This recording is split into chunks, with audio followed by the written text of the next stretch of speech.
आपको याद होगा कुछ दिनों पहले जब शाहरुख खान ने आईपीएल में बांग्लादेश के प्लेयर मुस्तफिजुर रहमान को खरीदा था, तब बवाल मच गया था और बीसीसीआई को प्लेयर रिलीज करना पड़ा। नतीजा, बांग्लादेश क्रिकेट बोर्ड नाराज और टी20 वर्ल्ड कप पर असर पड़ा। और अब एक बार फिर बवाल मचा है काव्या मारन के फैसले पर, क्योंकि इन्होंने वो लक्ष्मण रेखा पार की जो 17 सालों में किसी ने नहीं की, और एक ऐसे देश के प्लेयर को खरीदा जिससे हमारा पानी तक का रिश्ता नहीं है।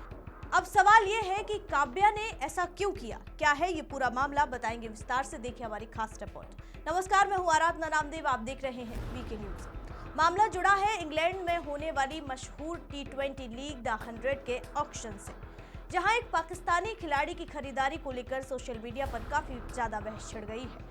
दरअसल गुरुवार को लंदन में द 100 लीग 2026 का मेंस ऑक्शन आयोजित किया गया। इस ऑक्शन में कई देशों के खिलाड़ियों पर बोली लगी और इसी दौरान पाकिस्तानी लेग स्पिनर अबरार अहमद पर भी बोली लगाई गई।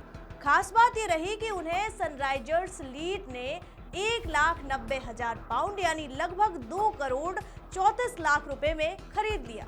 सनराइजर्स लीड्स की सहमालकिन काव्या मारन है और काव्या मारन भारतीय media group Sun TV network की मालकिन कलानिधि मारन की बेटी है और वो आईपीएल की टीम सनराइजर्स हैदराबाद से भी जुड़ी हुई है।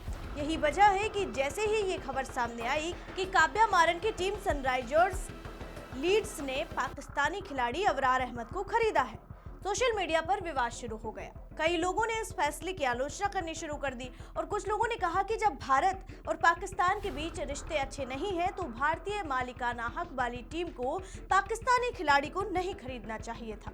कुछ यूजर्स ने तो यहां तक कह दिया कि वे आईपीएल में सनराइजर्स हैदराबाद के मैचों का बॉयकॉट करेंगे।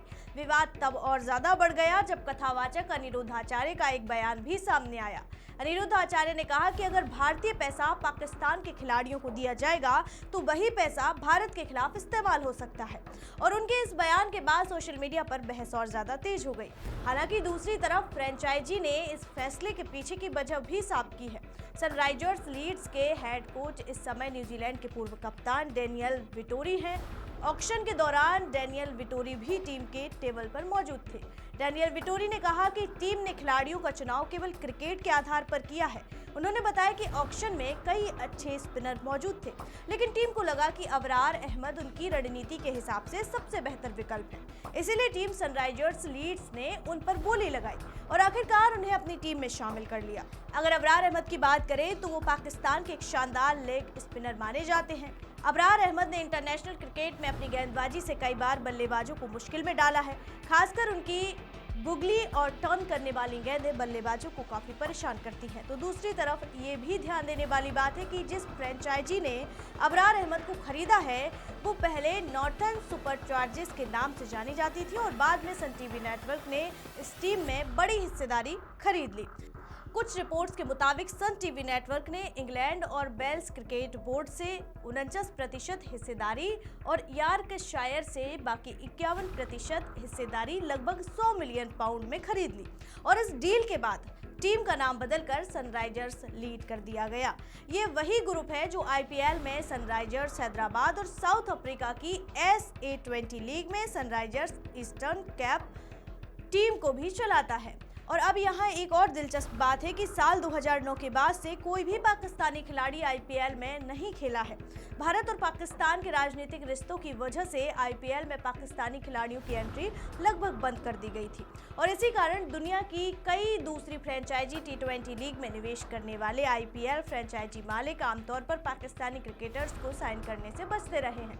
शुरुआती रिपोर्ट्स में यह भी कहा जा रहा था कि द 100 लीग के ऑक्शन में भी पाकिस्तानी खिलाड़ियों पर बोली नहीं लगेगी, लेकिन गुरुवार के ऑक्शन में ये अनुमान गलत साबित हुआ और सनराइजर्स लीड ने ट्रेंट रॉकेट्स के साथ बिडिंग कॉन्टेस्ट किया और आखिरकार अबरार अहमद को खरीदने में कामयाब रही।